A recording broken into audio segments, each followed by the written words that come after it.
This last NHL free agent class was not very good. But even though the top end was a bit disappointing, that doesn't mean that there weren't solid deals at the very bottom. And there was actually a lot of really under-the-radar contracts and free agent signings that are actually looking pretty good today. So I wanted to go through the 2025 free agent signings that are looking the best right now and are looking like potential steals. So make sure you guys watch till the end for the rankings and hit that subscribe button if you're new for more hockey content just like this all throughout the year. Now let's start out today with one of the last free agent signings of the bunch, with the Edmonton Oilers signing Jack Roslovic to a one-year contract at $1.5 million.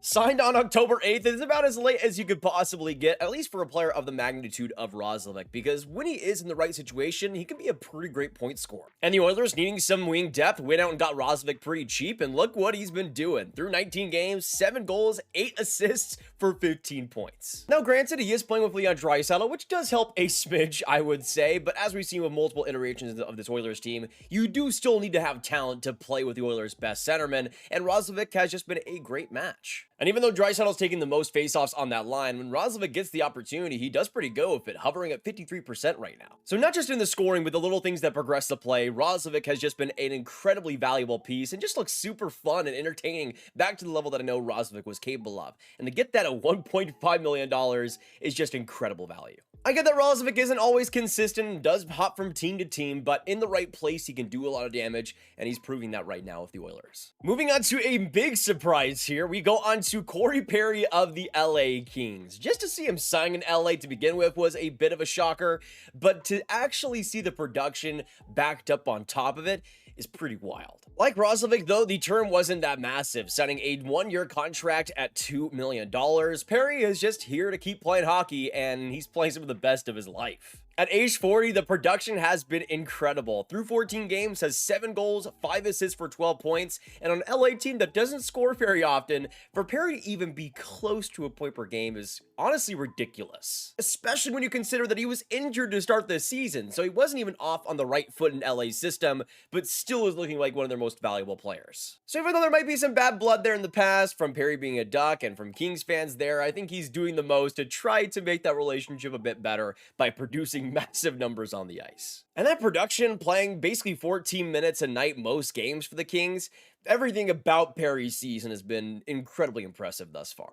Moving on, let's go to a pair of Philadelphia Flyers. First, we have Dan Vladar, and the Flyers had some interesting moves this offseason. You have the big success of the Trevor Zegras trade, but their free agency wasn't half bad. In Vladar's case, he's been the goaltender that Philly has kind of needed to stay relevant here. He's always been a big one and has had some potential, but the inconsistencies always seem to go against him. But this season, a .909 save percentage through 11 games, and Philly's kind of been a bit inconsistent in their own ways, but Vladar's been one of the better goalies in goal save I've expected, and largely pretty good throughout this year.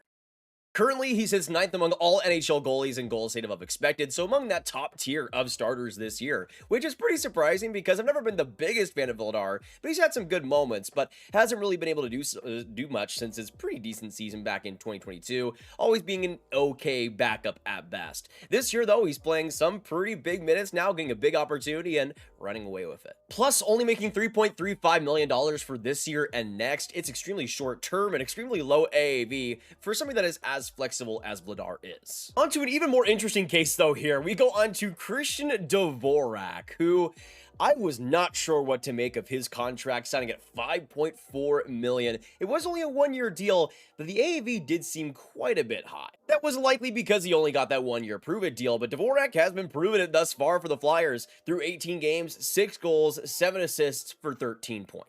Similar to Roslovic with Draisaitl, Dvorak has been playing mostly with Trevor Zegras this year, but has kind of allowed Zegras to play more of that free, open game. Dvorak with those defensive habits, good positioning. He's just looking a lot more free, though, offensively than he has in years past, and obviously finishing off some of those Zegras opportunities gives him some pretty good point totals. But he's been playing well and playing a lot more happy than it felt like he was ever in Montreal. I don't know why the Habs hit was just so bad from day one, but it seems like now that he's past that, he's back to playing some pretty good hockey. Now, the Flyers made some pretty good free agent additions, but also the Pittsburgh Penguins did as well. A big one was Anthony Mantha, who's been putting up some great point totals for them this year. Now, this isn't much of a surprise to me because Mantha's always been a solid scorer, but just has run into injury issue after injury issue. But this season, knock on wood, he's been fully healthy, and in 19 games has 8 goals, 6 assists for 14 points. And exactly that finisher, that big body, the Penguins kind of needed more of.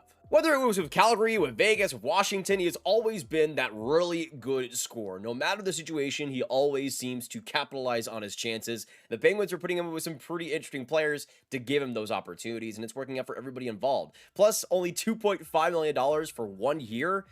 Absolute steal for them. Plus, with that low term is incredible trade bait if Pittsburgh does go in that direction. To only have Mantha at $2.5 million, potentially healthy for the playoffs, that could be a big chip to potentially deal. But onto another big body that the Penguins have done really well with this season. We go on to Justin Brazeau, who unfortunately was dealing with some injury issues, but so far through 12 games has 6 goals, 6 assists for 12 points. Of course, that Brazeau, Mantha, and Malkin line was just unbelievable to start things out, and Brazeau was one of the big parts of things. Like Mantha, though, just kind of being in the right spots at the right times and making everything work with his physicality. He's another player, though, that has kind of hopped from team to team, organization to organization, but he's now kind of found his footing and found his positioning. I mean, especially for some of these kind of more raw players like Brazeau, they take a lot more time to get there, and he's only now 27 years old and starting to finally break out.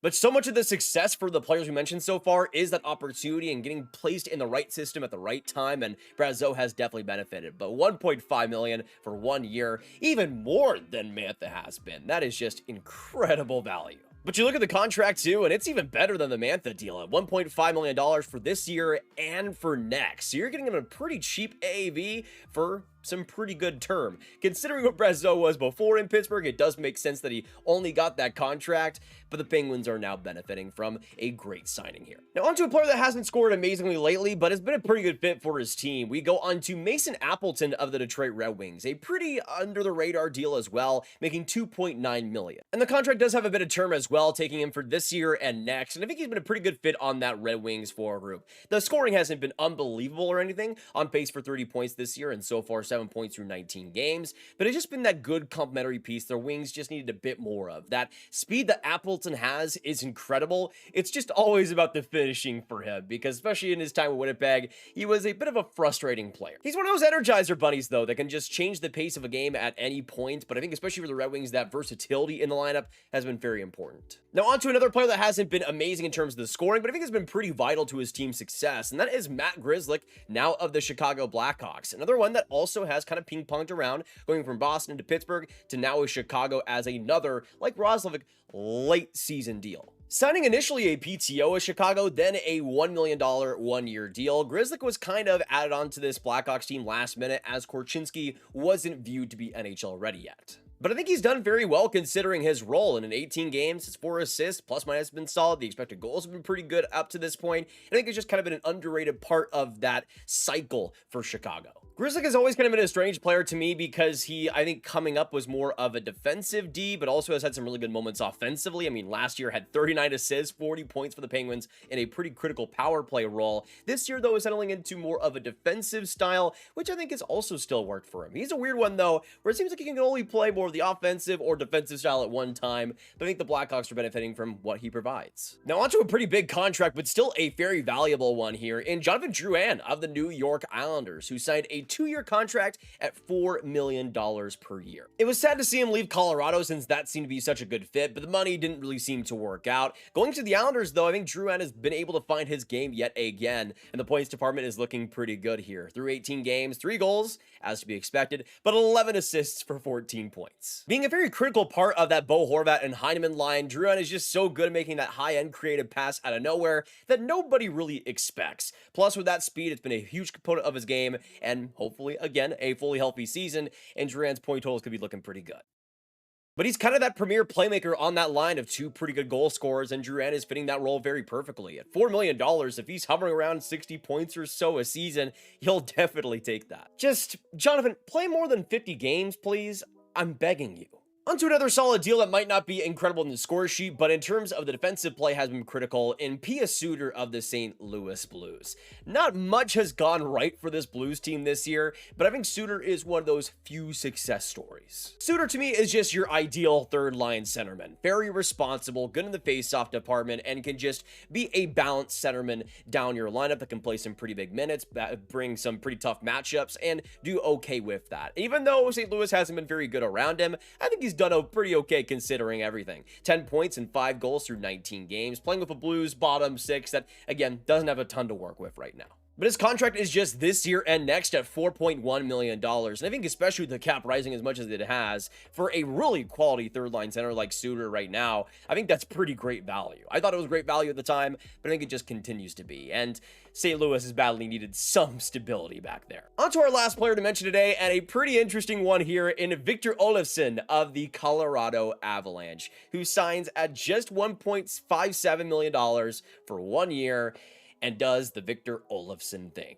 Now, the most interesting thing is that when this contract was signed, I kind of just assumed that Olofsson would kind of be the replacement for a Jonathan Drouin type, playing on maybe the top line with a Nathan MacKinnon, but that's not really where Olofsson has been deployed. In fact, he's mostly been on the bottom 6, with his most common teammate being third-line center Jack Drury. But you can see what Olofsson has been able to do this season, and through 19 games has 6 goals, 9 assists, for 15 points. Now, of course, in Olofsson's game, the power play is going to be a pretty major thing, but considering only 6 of his 15 points on the power play, I think that's relatively low for a player like Olofsson that is usually very power play dependent. His even strength play, playing third line minutes, has actually been very, very good. He's never going to be this unbelievable defensive player or anything, and he's still going to get a lot of his usage from the power play, but still, I think Olofsson has been a pretty critical part of that Avs depth, and just that Avs team in general, chugging as much as they have been. Olofsson has been a welcome surprise. Maybe not a needed one, but of course he's starting to perform like the rest of that Avs team is right now. But again, for a player like Olofsson, that was really all about the fit, to get him a nice fit and only be paying him $1.5 million.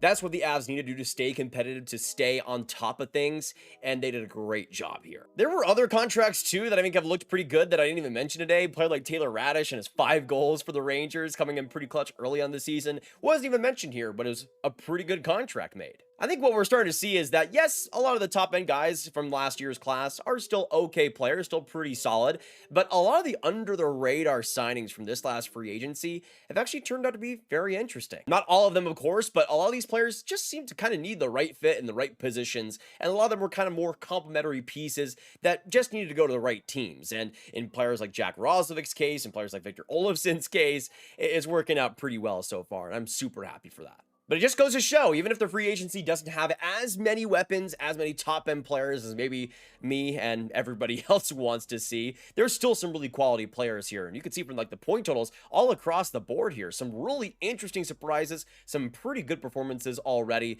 for really low cap hits. I mean, the most cap hit I talked about today was Christian Dvorak at $5.4 million, but that's only for 1 year. So you can see the difference in contract quality, but there are still some pretty big diamonds in the rough. But that's it for me today, folks. Thank you so much for tuning in. If you enjoyed, make sure you hit that like button, hit that subscribe button, hit that notification bell. Comment down below your thoughts on these free agents. What do you think about them so far? Do you think they'll create, or do you think they'll continue to perform? And who do you think was the most underrated or under the radar free agent signing that's looking pretty good right now? Of course, should have been all the hockey fans you guys know online. And if you guys want some more videos, you can become a channel member here by hitting the join button next to the subscribe button, or hitting the link in the description down below. You get exclusive videos every single week, plus exclusive member polls to be a part of, and exclusive emojis as well to use in the comments. And a big shout out to all the current members. Their names will be up here on the screen. But also, if you want even more videos, you can click on this card up here to watch some more. But I will see you guys in the next one.